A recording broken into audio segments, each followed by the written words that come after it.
Hello, everyone, and welcome to A New Direction. My name is Jay Izzo, and we are back with another awesome show with my friend, Douglas Squirrel, a.k.a. Squirrel. There he is, and all the way from across the seas, transforming conversation, transforming culture. The book title is called Agile Conversations.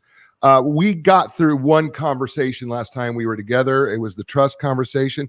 We are going to get through more than one conversation, I hope. But if we don't, we'll bring him back again and we'll do a third show or a fourth show, whatever it takes to do this. The fact of the matter, this book, whether you are in business, life, looking for a way to improve your efficiency, productivity, and I would even argue profitability is going to be through the conversations that you have. And this book, what I found so revealing is this. It is a simple method, and oftentimes the simplest methods are the most elegant methods. I'll say this, Jay. It's simple to execute, but it's hard to actually do. We'll talk a lot about that. We'll say that. It is, you can do this. Anybody that's listening to this can do this, whether you're willing to commit to it. That will be the hard part, because this is going to require change on your part. And we all know that change is difficult, and it's just hard. And I get it, but this is worth it. And so here's what I want you to do. You know what? If you have a piece of paper like this, right? What I want you to do is I want you to grab a piece of paper, because what you're going to do is you're going to rip out a sheet of that paper, because this is going to be really important. And I'm going to demonstrate it right here on the air. We're gonna if I can get a clean sheet. Listen to Jay. He's read the book. He's doing the work. Yeah, so we're going to requires actual folding of paper. It's shocking. It's shocking. Live on the air. It's shocking how this works. I got it. Okay, I didn't rip it off real cleanly. It doesn't matter. So we got a sheet of paper here, right? Here's what we're going to do. We're going to fold it in half long ways, like this. Yep. Right. So I'll do it this way. It now looks like a half of sheet of paper long ways, right? Yep. And here's what we're going to do. On one side here, on the left side, you're going to write down your thinking. On the right side, you're going to write down what the conversation actually was. And Jay, I got to point out something very important. Please do. Because lots of people make a mistake on the left-hand side. Right-hand side's not so hard. They can write down what they heard, what they saw, what they said. Left-hand side, you got to be careful, unless there's this very important question. Jay, are you telepathic? I am not telepathic. Thank you for asking. Okay, excellent. Sometimes people say, "I knew you'd say that." So you no, got ahead of that I did not know you were going to say that. So no, and yes, I have no telepathic abilities whatsoever. Which means you can only write down what you thought and felt on the left-hand side, right. And that's one of the key disciplines, because we all think we can read each other's minds. We think, "Oh yeah, Jay is looking down because he's nervous about whether I'm going to say something that's annoying," or Jay is looking up now because he's really interested and nervous about what he's going to say next. Whatever. I always think I know what you're thinking, and I never do. And so none you've of us got to discipline yourself to only write down what you were thinking and feeling. Yeah. So here's your left side, your thoughts, right? Not theirs, yours. Yep. And by the way, be careful what you write here on the left-hand side, because don't imply what you think you heard emotionally. Yep. That's the other. Jay said, "Squirrel, we're glad to see you," and what he meant was, "Squirrel, we really hope you don't screw it up." Right. And you can write that on the right-hand side, but you ain't correct because you're not telepathic. You don't know, and I didn't actually say that. All I said was, "Hey, Jay, it's great to see you." Right. Don't imply anything with emotional words. Don't say he angrily said. Yep. He pounded on the table. Pounded on the table. No. Write down the words. Yep. That were actually the objective. If somebody was listening on a tape recorder, only what you could hear those words. Mm-hmm. And that's what this is. Because so the right side of your paper is your tape recorder of the words of the conversation. The left side is the tape recorder of the thoughts in your head, which are usually very different, which is exactly what the method gives you. That's the insight that it tells you is, hang on a second, I'm thinking something, and it would be really good to share it with Jay instead of, I'm thinking something, I'm going to keep it here in my head so Jay never hears about it. So then with this half folded sheet of paper and you've done your work, you're going to start examining this thing. And Squirrel, when they start examining, explain to them what they're going to be examining this sheet of paper for. They're going to be looking for curiosity and transparency. Those are the two key items. Now, you can go read the book and see all kinds of other metrics and checks you can do. There's all kinds of variations, but the simplest possible thing you can do is check whether things in your left-hand column, see if I can get my left hand. Let's see. Left hand is over there. Nope, over there. There we go. Left hand. Left hand. Things in your left-hand column wind up in your right-hand column. In other words, if you just keep it trapped inside your head, guess what? Nobody else can do anything with it. Yeah. So are the things transparently getting into the right-hand column? So I'm saying, Jay, actually, I'm kind of nervous. I'm uncomfortable with the way you're approaching this, Jay. I'd like you to run this interview differently. That would be transparent. Jay might not agree with me. We might have a very vigorous, interesting discussion, but we're being transparent. And then Jay could be curious back with me, and he could ask questions. Why do you think we should do the interview differently, Squirrel? What led you to that reasoning? What things are important to you? Why are you thinking that way? These are the genuine questions we talked about last time. So you're looking for that curiosity, genuine curiosity. Jay would like to be surprised by whatever answer I give him, not just looking for a rubber stamp. And I'm being transparent about what I think. Jay, I think that's the dumbest idea ever. Really, I like you, but Dan, we can't do the interview that way. We got to do it differently. That's being transparent. So if you manage to get curiosity and transparency, you're in good shape, and you can measure both from your sheet of paper, because you can look at what's on the left-hand side. Did it show up on the right-hand side? And you can look for question marks, which indicate curiosity. If you don't ask any questions, you're not being curious. And if you're wondering who that is Douglas Squirrel, known as Squirrel. And he has been coding for 40 years and has led software teams for 20. He uses the power of conversations to create dramatic productivity gains in technology, organizations of all sizes. His experience includes growing software teams as a CTO in startups from fintech to biotech to music and everything in between, consulting on product improvement at over 200 organizations in the UK, US, Australia, Africa, Europe, and coaching a wide variety of leaders in improving their conversations, aligning to business goals, and creating productive conflict. He lives in Frog Hole. Listeners out there in Antarctica, I really want to get the seventh continent, so let me know. Okay, all right, Antarctica, call in. He lives in Frogholt, England, in a timber-framed cottage, which you are looking at if you're watching us live, built in the year 1450. He's authored Squirrel's Tech Radar, Decoding Tech Talk, and Agile Conversations, which is the book we're talking about today. Transform Your Conversations, Transform Your Culture, co-authored with Jeffrey Frederick. So we kind of did the show a little bit funky and different than normal, but I like funky and different. And so that's what we did today. All right, so Squirrel, we've got these conversations that we talked about, and we got through one called the trust conversation. Before we get there, I want to talk about this too. And that is, you said something in the introduction of the book. I want to hit on it, and it is this. Great results follow when you learn that a conversation is about more than just talking. It is a skilled activity, and it is an important sentence in the book that people need to grasp a hold of. Explain to them the importance of understanding this as a skilled activity versus some sort of, I guess, natural ability or something else. Well, the natural thing to do, and I think we talked about race walking last time, you learn to walk, but then you got to learn a very special way of walking if you want to win the Olympic race walking competition. Same thing here, because we could just have conversations. I mean, we could have unskilled conversations. We could be unclear. We could try to win. We could do all the kind of natural things that come along with acting sort of by instinct. But the problem is that we miss a lot of information, going back to transparency and curiosity. If I have information that's really valuable to Jay that could help him improve this show, but I keep it in my head, it's not going to help Jay, and it's not going to help me. We aren't going to have as useful an interview. It's not going to help the listeners, who are going to say, oh man, what's Jay talking about?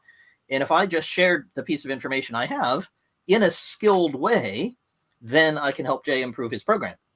In a similar way, if Jay is curious with me and says, well, why do you think that, Squirrel? Where did that come from? How did you come to that reason? What did you see or hear? If he gets that information from me, he's again going to improve his program better than if he just said, okay, Squirrel doesn't like this, I won't do it anymore, right? If he gets information, he's going to do better. Now, the problem is, if you go look at your conversations, and if you do what Jay's been telling you and fold the piece of paper and write down the conversation, look for the question marks, look for things in the left-hand column, guess what? You're going to find in most of your most important conversations, you don't do those things. And there's a whole bunch of other things in the book that are more advanced. But if you just concentrate on transparency and curiosity, Most of us don't do them unless we're conscious about it, unless we're thinking to ourselves, man, got to move the right leg 2 inches forward. Got to change this, got to lean my, you're race walking, you're doing something special in order to get a better result. And in the same way, you want to improve your conversations as a skilled activity so that you exchange much better information. And that means you can react better, you can improve your performance, you can improve your team's performance. I want to talk about 3 things that we didn't talk about last week before we get into this conversation, because I think they're important. And you need to reflect on your patterns within your conversations, triggers, twitches, and tells. Thank you. Straight out of poker. Yeah, straight out of poker. And but I think this is really, really important, because I don't know that we're consciously aware very often of what triggers us, what causes the twitch, and what tells we're giving away. Can you talk about those 3 things and the importance of why we need to know those about ourselves before we get into these conversations? It's because it's such a simple and effective signal for yourself. And one of the things that we're pounding home in the book all the time, and I'm always talking to you about, Jay, here and elsewhere, is it's very important to become self-aware and to engage in self-distancing. This is different from social distancing, right? We all did that for a couple of years, but I mean self-distancing. So you can look at yourself and say, am I doing a good job? Man, is this interview going the way it should? Am I really helping Jay to communicate all these great ideas to his listeners? Or, maybe my microphone's off. Maybe I'm not speaking well enough. Maybe I'm not asking enough questions or answering enough for Jay. If I can do that reflection, then I'm going to improve. If I don't do the reflection, then I won't improve. And here's one thing to reflect on. I forgot your question, Jay. I got going. So remind me what you were asking. The importance of triggers, twitches, and tells. Triggers, twitches, of course, absolutely. So that kind of reflection will bring up to you very naturally, whenever Jay asks me a question, I say, well, it's just my opinion, but here's what I think. Now, if I were doing that all the time with you, Jay, you probably wouldn't invite me back, because what makes her an exciting show is somebody who's confident, who says, this is what I think, who engages in dialogue with Jay, maybe disagrees with Jay. That's very helpful and healthy. That makes for a good program. If I say, well, Jay, not real sure. It could be this way. It could be that way. I don't know. I think maybe this. If I do that, and if I notice that I have some tells, some things that show that I'm doing that, I kind of slink back in my chair. I kind of look, oh, well, it could be this way. It could be that way. If I do that reflection and I notice I'm doing that, then I can stop myself doing something that's less helpful in this situation, right? And you may not be getting interviewed, the listeners and viewers of this program, but you're certainly getting interviewed by your boss. You're certainly talking to your customers. You're certainly talking to your staff, and they're watching what you do. And that if you were to reflect on what you do and how you do it, you could do it better. What a surprise, right? But the methods in the book help you to perform those investigations, to look at yourself in a way you can't if you aren't really considered about it, if you aren't very mindful about it. Right. And I'll just say one example, which is my co-author, Jeffrey, when he did this, when he wrote down the dialogue, when he really reflected on what he was doing, he noticed that he had a tendency to raise his right hand, kind of like he was saying, what you say, Pledge of Allegiance, don't you? Or, you kind of raise your hand. He would do this. He would say, well, obviously, this is what we need to do. And he noticed that every time he did that, it was definitely not obvious. It was a situation in which he wanted to convince people that it was obvious, but he was making the point because it was not obvious to them. And so what he trained himself to do is to notice the hand. And so he'd notice the hand and get to about here, and he'd put it down, and he'd say, no, this is not obvious. And because he trained himself to do that, he became more curious, and he was able to say, now, why isn't it obvious? Because it's clearly not to you, but it kind of is to me. So tell me more. And he kept his hand down, right? Mm-hmm. So those kinds of triggers, those kinds of signals are the kinds of things you can look out for that tell you, hang on a second, I'm about to do something less productive. I'm about to behave in a way that isn't helpful. And all of us have them. You're not going to avoid having them. His hand still goes up, but I'll watch him sometimes in a meeting. His hand goes up and then his hand goes down. Then he says, wait a minute, tell me more about why this isn't obvious to you. Right. Yeah, I think it's interesting because I don't know sometimes that we are not always fully aware of what triggers us, meaning that, you, as it's defined, a statement or something outside yourself that causes you to react strongly. Exactly. And sometimes I think we take that trigger like, well, that's just who I am and I'm okay with it. that's not the point of an agile conversation, because you can't be okay and what with you're that. giving up there is the opportunity to improve. Can I tell you another story? Yes, love to, please. Excellent. So early in my consulting career, I worked with an absolutely brilliant guy named David, just one of the most incredibly intelligent leaders and CEOs I'd ever worked with, even to this day, many hundreds of clients later. And David happens to be a particularly tall guy. I don't know if he ever played basketball, but he could. And David would come and talk to me, and I might be sitting down. And I noticed when I did the dialogues, when I wrote things down, I noticed I became quite concerned, quite fearful even, when David would come talk. He might be talking to me about, how we could reorganize the team, or, the latest deliverable or something. It wasn't something fearful, but I was fearful. And I reflected on that. And Jay, I grew up in the United States, as you can hear from my accent. I'm English, but I grew up there. And part of my life in high school was being at the #1 high school in the United States, not just in my state, but in the entire United States for football. And I was the captain of the chess club. This did not lead to an association with tall people standing over me being very positive, right? And so when I reflected on that, I said, David is not a football player, but he is kind of tall. And, I didn't have such good experiences with that. So then I came up with a very simple solution. When David came to visit me, I stood up. And then our height differences were not so great. And I still had to look up because he's a tall guy. But I didn't have to look up from way down here. Right. So, which did not make me feel very safe, because it hadn't in high school. And it had nothing to do with David, of course. It wasn't intimidating or mean or anything like that, like the high school players, football players were. But it was something I could reflect on that was causing me to be less effective with David. And once I discovered it, that was my trigger. I could say, all right, here's a thing, very simple thing I'm going to do, just like Jeffrey putting his hand down. I'm going to stand up when David shows up. And boy, did that make a difference. Yeah. I think it's just really important that we've got to know those things, because we can't have these conversations, because we'll never be very effective if we're not aware of those things. In the same way, I think you point out about tells, you're not going to be able to play against a professional poker player if you don't know what your tells are. Mm-hmm. And so you're going to give away yourself, or if it's a twitch, you're going to have this default response regardless of what the situation is, as you described. Yep. And what triggers us, the strong reactions that we feel. If we're not aware of those things, there's no way these conversations work really well. Mm-hmm. And we work through the trust conversation, which is, you have made it clear that it is the first most fundamental step in helping your team escape the Taylorist feature factory, exactly, and create a high-performing culture. Trust always comes first.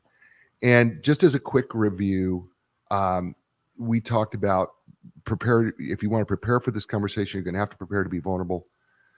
You're going to have to prepare to be predictable, right? And then we walk through the ladder a little bit here. What would be a great conclusion to wrap up the trust conversation before we move into the fear conversation? I'd say here's the way to know that you have good trust. And I have this issue with one of my clients right now, where the person I'm coaching doesn't have a whole lot of trust in some other people in the organization for good reasons. But the key thing for having effective trust is not having what some people call a great relationship, i.e. we're best friends and I love seeing them and I'm so happy whenever they turn up and so on. And, we never have any fights. That's not the case. And that's not going to happen for this guy, because he and the other person have some fundamental disagreements. They're healthy disagreements. They're good to have. But what he can do now that he couldn't do before, having had the trust conversation, is he can identify and describe how the other person is thinking. So he doesn't agree. And he knows exactly where he doesn't agree. It's like we see the same stuff and we think the same stuff is important and it means the same thing to us, but we draw different conclusions. I think it's because the team is lazy and he thinks it's because we aren't giving them the right information. We disagree about that, but boy, can we have better conversations because we can trust each other to behave in ways that are predictable. We understand what Jeffrey and I say is we share stories. We understand how the other one's story works. And what he needs to do, and I need to help the company do this, is have the other folks get a sense of what his story is. He needs to do a bit more sharing of that. When you have that, that's the way to check. I can describe your story, Jay. reasonably effectively. I don't agree with it all, but I understand how you get from what you see to what you do. And you can do the same for me. Yeah, perfect. His name is Douglas Squirrel. Squirrel is what he goes by. The book is entitled Agile Conversations, Transform Your Conversations, Transform Your Culture. It's outstanding. Get yourself a copy. You're listening to him here on A New Direction. Hey, folks, Epic Physical Therapy, whether you're suffering from everyday aches and pains, recovering from an injury or surgery, or professional athlete, you just want to move and feel better, listen, or just any athlete for that matter, the elite team at Epic Physical Therapy will provide you a customized treatment plan tailored just for you. So when you're ready for your epic relief, epic recovery, epic results, don't look any further. Go to epicpt.com. It's EPICPT.com. And Linda Craft Team Realtors for more than 39 years, actually going into the 40th year. They've been helping people transition in life. What does that look like? Well, anytime wherever you've lived, it's been a life transition. I promise it is.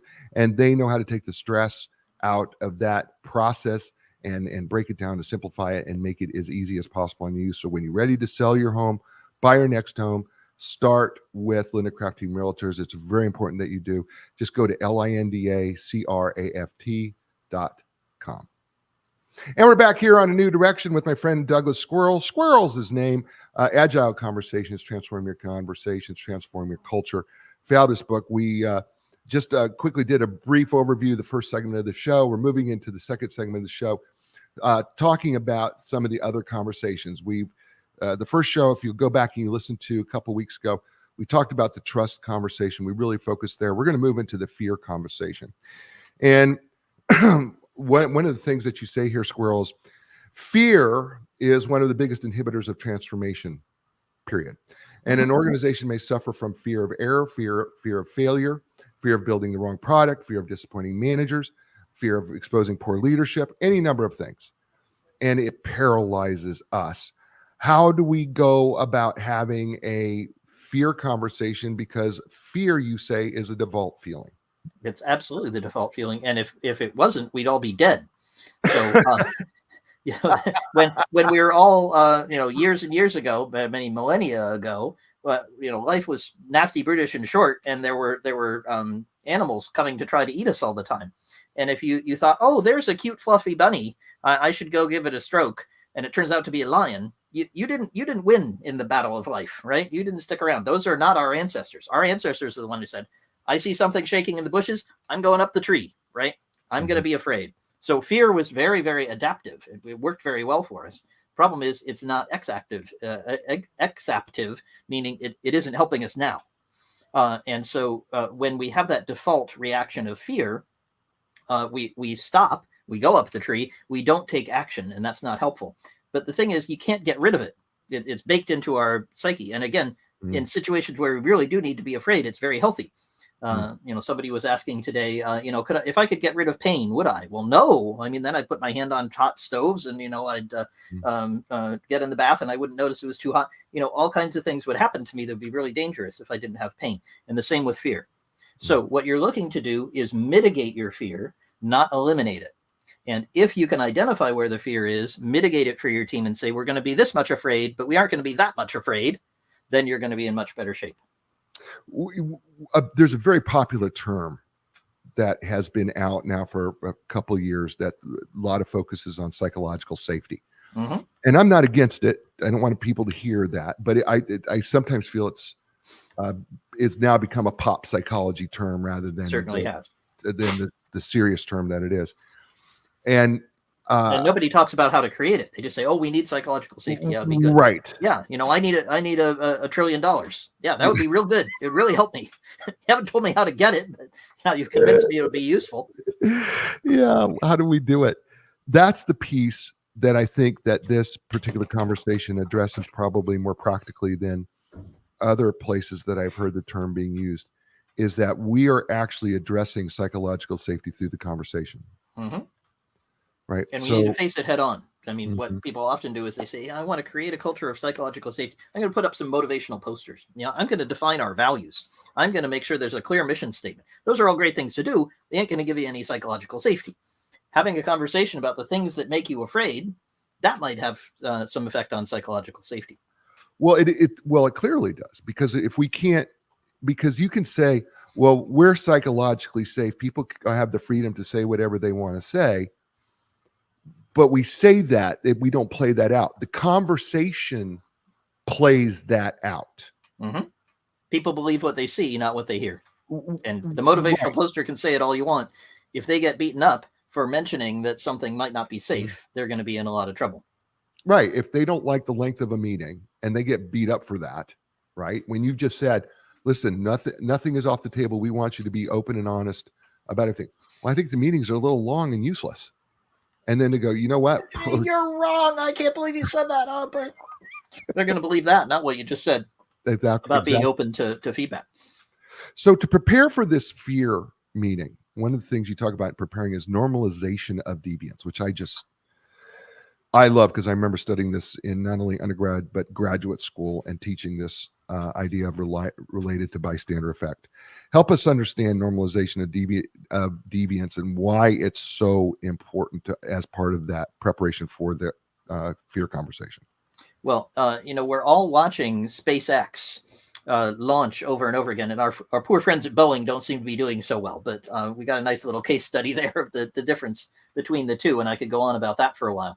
But if you reach back into history, when NASA actually tried to build spaceships, you might remember there used to be a time when NASA built spaceships. They don't seem to anymore. Seems like they've given up on that. They have other people build for them.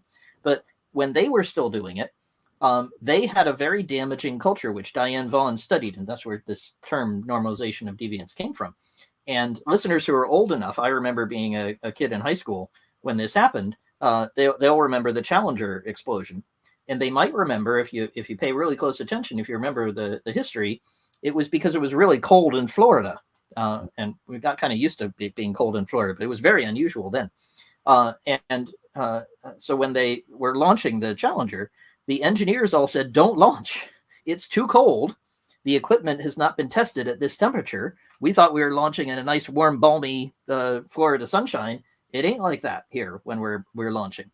And the thing is that the managers didn't listen.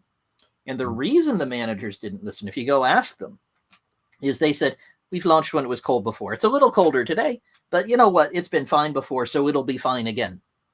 And this is the signal of fear. And it's masked fear. It's not like they were running around saying, oh my gosh, I'm nervous. That was the engineers, actually. The engineers sounded afraid, but they were sounding the alarm for a good reason. Like that guy going up the tree to run away from the lion. They were pointing out a real problem. And the managers said, well, I would be embarrassed if we scrubbed this launch because, and you might remember, actually, they were sending up a teacher. It was they were going to have a teacher in space. Did not work out very well. And so they were sending up this civilian, and they said, it's really important we launch, and it's been fine before. So it's going to be fine again. And that's the way you kind of fool yourself, and you kind of give yourself an opportunity to make a big mistake, which they obviously did, by normalizing the change. Because previously the engineers had said, don't launch when it's cold, don't launch when it's cold. They launched anyway, and it was okay. But that can't continue. And so when you see that normalization of deviance, when you're used to doing things that you say you don't do, but in fact you do them anyway, and it works out okay, that's when you're in real danger, because you're masking the fear you should have, and you're masking some fears like their fear of embarrassment that would be much better to bring into the open. So that's the signal to look for, so you don't blow up your equivalent of the Challenger. Right. So in a business context, let's think through this normalization of deviance, right? Because I'm thinking through this in a business context. What are we, where might we see this most in a business context where I'll give you an example. So I have a client who does, I'll obscure them a little bit, but they basically do artificial intelligence, clever stuff. And we're all seeing all this all the time, right? So these folks are building one of those clever, amazing things that we're all using to make music and to write our emails for us and, I don't know, cook dinner. Yeah. So they're doing one of those things.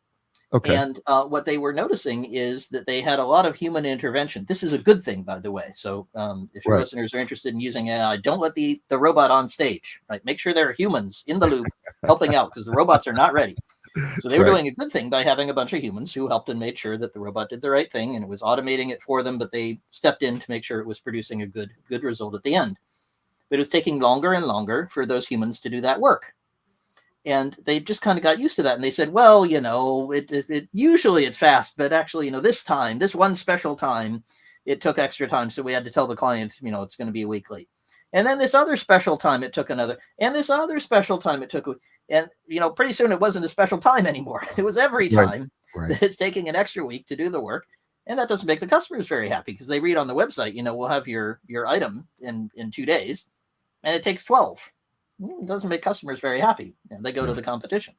So one of the things we had to do was to understand where was that coming from. It turned out to be a misunderstanding about language. So there were descriptions of what the people were doing that not everybody agreed about. And once they agreed that, we do this, but we don't do that, it was much easier to fix it. But we had to get that on the table. We had to get that concern and that issue on the table. And we had to say, look, folks, let's actually be honest here. It takes us 2 weeks to 4 weeks to get one of these items ready. But our website says it takes 2 days. There's something wrong here, and we're hiding it. And once we could get that on the table, it made a huge difference in addressing it. One of the thought processes you were talking that I was having in my head was that we create these processes and systems, and we think the process and the system is flawless. And so in a business, whether it's payroll or whatever it may be, and so if something is wrong, we don't want to blame the process or the system. We believe it's just this one oddity that just happened to occur. Engineers love to say edge case. It's like, oh yes, this is just an edge case. This happens, just occasionally. If the day of the weekend's in Y, it's just those occasional times with the Y. The other times we're fine, but those times it's a special edge case. In statistics, right, we call them outliers, right? Right. Unfortunately, a lot of times the outliers are the inliers. What's actually happening. It was really what's happening. Yeah. So I think normalization is it. We have to. I think opening up our mind and having that awareness, I think, is so critical. But then the other part of preparation you have is coherent busting. Oh no, I love this one. Okay, this is great. I know because I know you're a System 1, System 2 guy, so you love content. Oh yeah. So we'll do it very briefly, but listeners should go read a book called Thinking Fast and Slow, which describes the neurology behind a lot of how this works. But the notion is that exactly at the moment where you think you know what's happening, where you think this is an outlier, this is an edge case. We always launch when it's cold. It's okay. That's the signal to go do something different. That's the signal to say your brain is probably fooling itself because your brain is very good at that. Again, because of evolutionary history, because of how we function well in a totally different environment to the one you and I live in. In that environment, it was very good to think to yourself, Jay is running away. It could be that Jay is out for a jog and he's really looking for a fun time, but he's probably running away from the other tribe that's going to come and kill us. So I better run away too. And that coherent story, Jay is probably running away from a danger, really helped us survive. But it doesn't help us today because we want to be surprised in today's heavy knowledge environment where there's so much information coming into all of us all the time. We want to be thinking, what I just heard could not be right. Maybe those people in the basement, they really are serving pizza and they aren't doing this other thing that I'm reading about here on the internet, that they're doing a bad thing and I'm going to go investigate Pizzagate. Maybe this event that has just occurred in my business, it might not be exactly like every other time when we've lost a customer. There might be something different. I should look at this. So when you're really sure that you know the answer, that's the time when you need coherence busting. And the technique is to say to yourself, let me think of several different explanations for this behavior. So for example, I noticed that Jay right now is got his head on his hand, and he's kind of looking at me with interest. Now, I have no way of knowing what Jay is thinking. And I just made him move his hands there. So I'm sorry to make you be self-conscious there, Jay, but I'm going to keep using that example. Even better, he's picked up his pen. So Jay's got his pen in his hand. Now, I could think to myself in a coherent story, what Jay's going to do is take some notes, and he's going to write down all the things I'm doing wrong in this interview. These coherent stories tend to be negative. So your brain, because of survival instincts, again, tend to think, it's a lion, I got to run away. That's the kind of thing you think. So I might have that coherent story. I might have even seen Jay do that before. So it's even more reinforced. So I think this is what's happening. I might have normalization of deviance. So I'm used to Jay doing that. Even though we say we don't criticize each other, I know when he picks up his pen, he's definitely going to criticize me. So what I need to do is come up with different explanations for why Jay has a pen in his hand.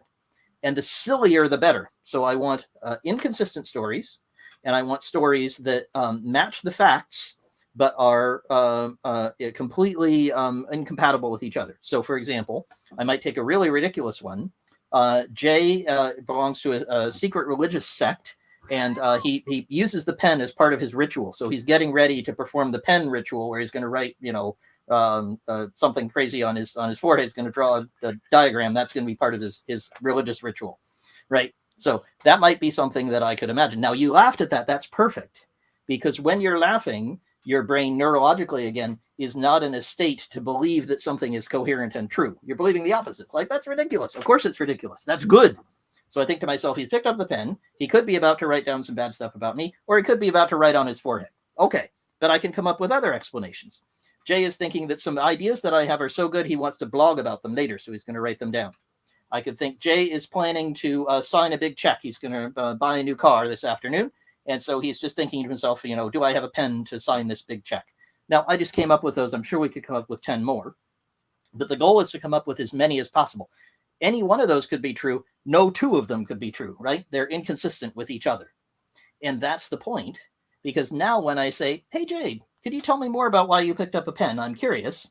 I'm not going to be saying, Jay, I know you want to criticize me. Why are you always giving me such a hard time? You got your pen out, you're ready to go after me. If I go with that attitude, Jay and I are not going to have a great conversation, and I'm going to reinforce my fear that Jay is out to get me. Whereas if I do the first one, having coherence busted, having come up with ideas that break up my idea about why Jay has his pen in his hand, I'm going to have a much better conversation with Jay. I'm going to ask much more genuine questions. I'm going to be more curious. I'm going to be more transparent. So that's the technique of coherence busting. There's lots more in the book, again, about examples and conversations and how to score for it. But that's the brief version. Okay, just to let everybody know why I have the pen. First of all, my hands are, I'm always moving my hands. I want something in my hand. And so the pen is kind of that thing that I rotate around in my hand because I want to do something. I just feel like I can't sit still. And so it's a nervous habit. The second thing is it's a gimmick. It's one of those things that I've just done. If you watch the show, I tend to have this pen in my hand. If people thought I'm going to poke myself in the eye with it. I've even creates had people, visual interest. I've had people complain saying, "Oh my gosh, how many times have you had that thing in your mouth?" I've had all sorts of issues. It's just more of a habit and a gimmick thing. Now, Jay, you've just helped me illustrate something, which is when I ask you why you have the pen in your hand, I don't get any of my explanations back. That's pretty normal. Yeah. Because you had a completely different couple of explanations, which were also inconsistent with my beliefs. But that's good because I got surprised. Remember, that's one of the ways to know if you're having an effective, curious conversation is you get surprised. Oh, Jay, I never knew that this was, maybe I should try that on my podcast. I'll pick up a pen and twirl it around. I used to do that in high school. Maybe I can learn again. Yeah. So that would be an example of getting this very helpful feedback, which breaks up your coherent story and changes your mind. That's what you want. Yeah. And I think that what's so good is that, and Kahneman was so great when he wrote about this, right? System 1, System 2 thinking. Even in this show, as you're talking, it is very easy for me to go onto an automatic pilot and unconsciously go from question to question to question. But when you point it out to me, and this is what's cool about this conversation, when you point out just the simple fact that you can think one way or the other, it caused my thinking to slow down and be deliberate about what am I going to say next. Just pointing it out, just making me aware, because otherwise I was going to just launch into the next question. Of course. And neurologically, different things happen in your brain. This is the sort of thing you're asking, why are these conversations important? It's because our brains, our neurons actually behave differently. And if you were in an MRI scanner, we'd see different parts of your brain light up. Your eyes probably dilated. Somebody's going to go back and freeze frame and see if they can see your eyes dilate when you start doing that. But they do. So it's actually physiological differences happen because you're thinking differently. And that's what you want to have happen with somebody that you want to collaborate better with, whose story you want to understand, with whom you want to build trust and mitigate fear. That's beautiful. His name is Douglas Squirrel, a.k.a. Squirrel. The book is Agile Conversations, Transforming Your Conversations, Transforming Your Culture. Folks, would you please do me a favor? Will you get this book? Squirrel, is this available on Audible? Yes, it absolutely is. There's a fantastic actor who read it. They wouldn't let me or Jeffrey do it, and I'm glad, because it's really well read out, and it's tough because there's lots of conversation. You have to do the voices. So it's really good listen if that's what you like in the car when you're jogging, something like that. And by the way, if you do not have Audible, if you go to any blog post and you scroll down, there's actually an Audible code that you could put in to get free Audible for like 30 days, I think it is. I think it's audible.com/AND or something like that for A New Direction. And I think if you do that, I think you can get like a free Audible. And this could be one of the books that you pick up, by the way. I really recommend it because it's going to be so good. You're listening to Squirrel and Agile Conversations right here on A New Direction. Hey, folks, Epic Physical Therapy Facility. They offer the most advanced top-line equipment like the Ultra G anti-gravity treadmill, Normatec compression sleeves, and the Game Ready, my favorite, ice and compression all at once. That's just a few of the things they do. They're trained and certified in the most comprehensive cutting-edge treatments available. Things like blood flow restriction therapy, dry needling, cupping, and that's just a few. Look, folks, when you're ready for epic relief, epic recovery, epic results, athlete or just everyday people like you and me, just go to epicpt.com. It's EPICPT.com. And Linda Craft Team Realtors, here is the deal. Go to the website, lindacraft.com, LINDACRAFT.com. Most comprehensive real estate website that I believe that you will see. It includes not just, finding homes and things that everybody else has. They actually had a child psychologist write about how to move with your children. They had a the owner of the animal hospital write about how to move with pets.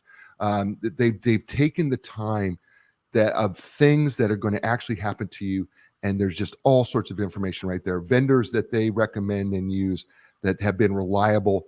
Some for the same amount of time. Linda's been around 40 years.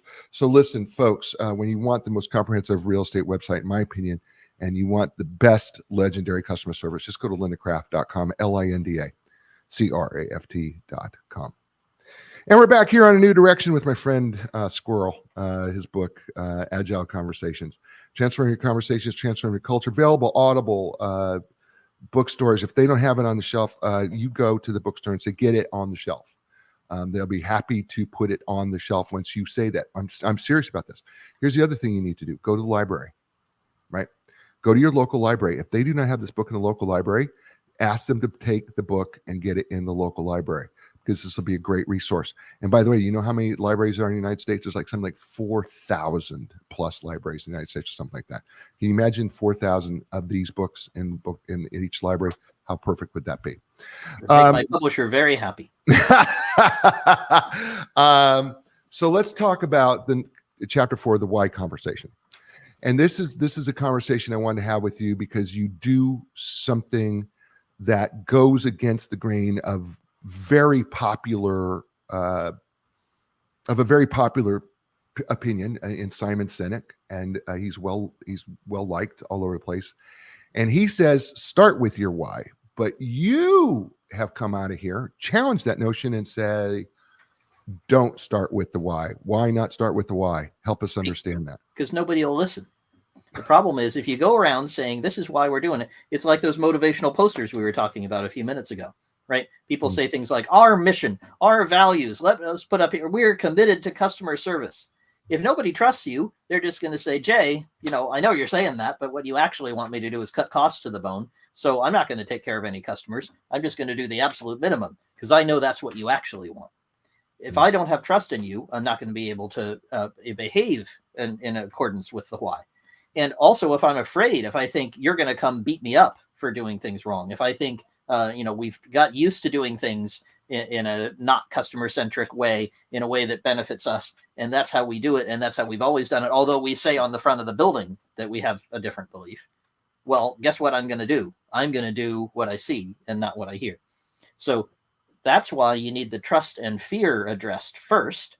And there's a bunch of techniques that we didn't even get to for those. Mm-hmm. So once you feel that you have very strong trust, that the stories are matched up, even if you don't agree with them. and you have people not behaving in the fearful ways. They've managed to do some coherence busting. They're not assuming that they know the right way to do things, that they are not engaging in this normalization of deviance. What they say matches what they're doing. Then you're in a very good place to start talking about why, and to include them in the conversation.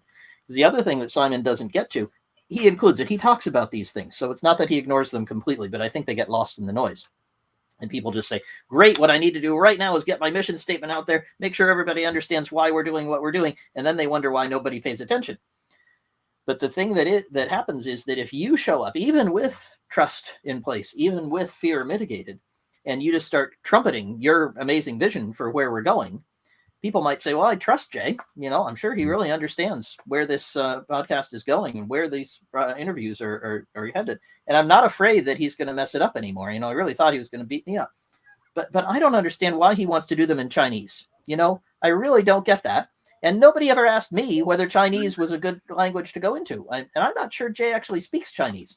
So, although Jay says the future's in China and we're going to start doing the interviews in Mandarin, I'm not on board with that. And the problem is, if you go into the why conversation with your point of view, trying to advocate, and you don't do enough of the curiosity and the transparency that we've been talking about all the way through, you're not going to get the adherence of the people in your team. You might get them just kind of grudgingly going along. Okay, fine. All right. I'll figure out how we can put Mandarin on the website. But they're not going to be behind it. They're not going to go find you great opportunities. They're not going to be sold on it. And they're not going to tell you, actually, Jay, this is a stupid idea. Why are you doing this? And that's what you actually want. By the way, don't do it in Chinese. I don't think that would match your brand. I'm not going. No, I can't anyway. So it's all good there. There we go. Problem solved. Yeah. So one of the preparing stages here, you have interests, not positions, advocacy plus inquiry. Or inquiry, sorry.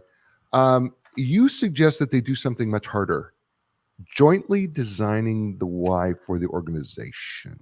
Exactly. And we'll kind of go past those first things you talked about. They're very valuable. They're in the book, but in the interest of time, I'm not going to go down that road. Just the most important one is to understand that people often say what they want to do, but that doesn't match up with what they actually need and what they actually think.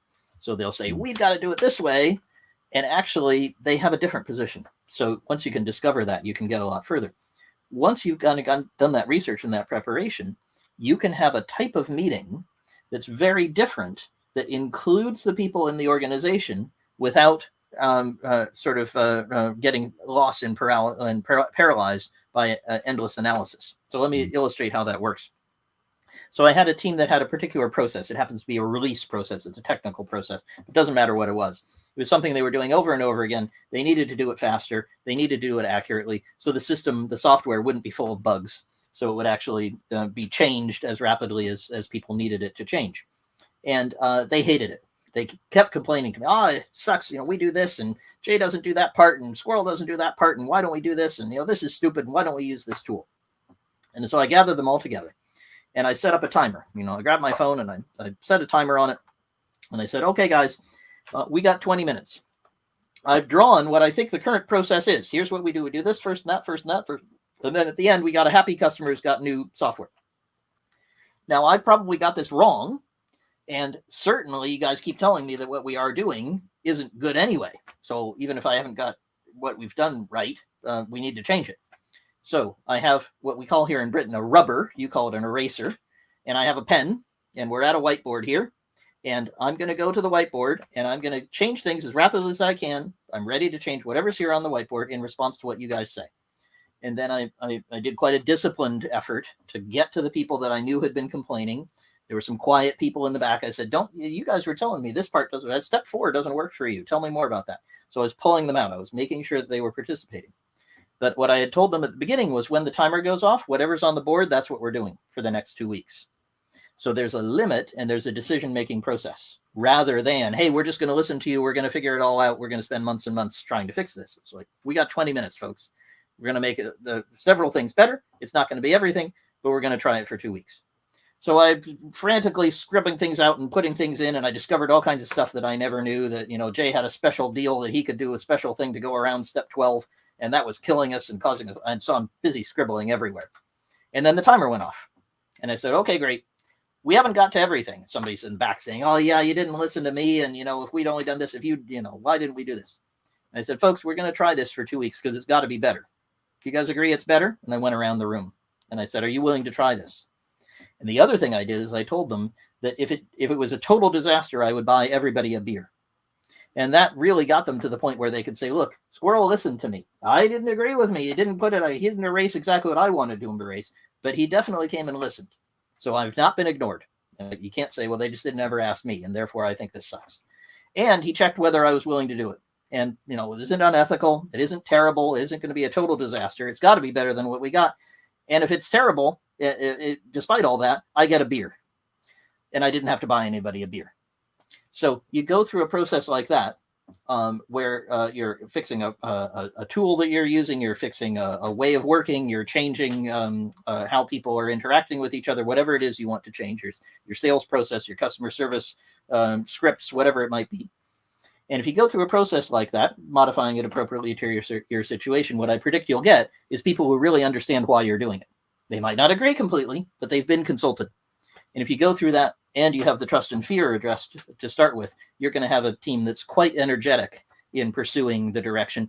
And also you're going to correct things, right? Because I went in there thinking, oh yeah, we really need step 3. We need more of step 3. When we got done, it was like, we don't need step 3 at all. It sucks. We got to get rid of it. And I didn't know that. Again, I was surprised. So that's going to happen to you too. Your why will change in a positive way. Real quickly, I got fascinated by this, the Perry Mason trap. So Perry Mason, now this is really dating me because I watched it. It was reruns when I watched it as a little kid. But Perry Mason's that old black and white lawyer who loves to come along and trap the other person. And he's always trying to fool them. He's always trying to give them leading questions and say, weren't you there? And weren't you there on Thursday? And now I have the proof. And look at this picture. And he wins all his cases because it's television. It's 1950, and that's what Perry Mason does. But the trap is that you can win, but you still lose. And the problem is if you go into this conversation thinking, I have the right answer, I know how to do it, the process is going to be so much better. We're going to be so great in China. I can't wait to, broadcast in China and Chinese. I'm going to learn Mandarin. It's all going to be wonderful. And somebody points out, I'm not sure there's anybody who really wants to listen to leadership and improve. And that's not sure. I don't think we got it. If you don't listen to that, Jay, you're going to head off in some crazy direction. You're going to be trapped because you came in with your point of view and you advocated really strongly, but you never listened. You never found out that somebody says, there's some more information here that could really help you. And now my example is silly for you, of course, Jay, but all your listeners and all your viewers are in real situations like that every day, where you come in saying, this is what I want to do. And what I want to encourage them to do is to come in saying, I might be wrong, and I probably am wrong somewhere. Where could we find where I'm wrong? How could we improve this? How could we make this work? And how could you help me? And if that's your point of view, it's very different for Perry Mason. Don't try it in the courtroom, but it works tremendously well in business. And that's the joint design philosophy. Well, here's what I wasn't wrong about is bringing you back on the show because it was awesome. And I'm having a blast. We've done our hour, and it's been gone so quickly, as it always does with you. It's so much fun. Tell people how the best way to get a hold of you, purchase the book, all those things. You were very nice in saying, go get it at your library. There's another way to get it, which is go to douglassquirrel.com, and you can find all kinds of material there, all of it free, and videos and, material I've written and all kinds of other stuff. And you can buy the book and I'll sign it for you. So very happy to do that. You'll get it with a British stamp. I think we actually have the king now, not the queen anymore on our stamps. So, you're doing pretty well if you want a copy of the book. So you can get that at douglassquirrel.com. Then the other place to go is squirrelsquadron.com. That's my community of thousands of leaders around the world, tech and non-tech. And what we're talking about all the time in events and live streams, I'm interviewing Alan Weiss, the rock star of consulting, tomorrow on a live stream, all that kind of stuff. It's all free. It's my way of giving back. And squirrelsquadron.com is where we talk about how to use these conversations to make your tech insanely profitable. So those two places, douglassquirrel.com and squirrelsquadron.com. That's awesome. Stay with me, Squirrel. Folks, this is a show. You know what we say to you every week. You're in control of 3 things: your attitude, your effort, and your resiliency. Fact of the matter is, things will happen to you. That's just inevitable. It's life. But you choose how you're going to respond to them.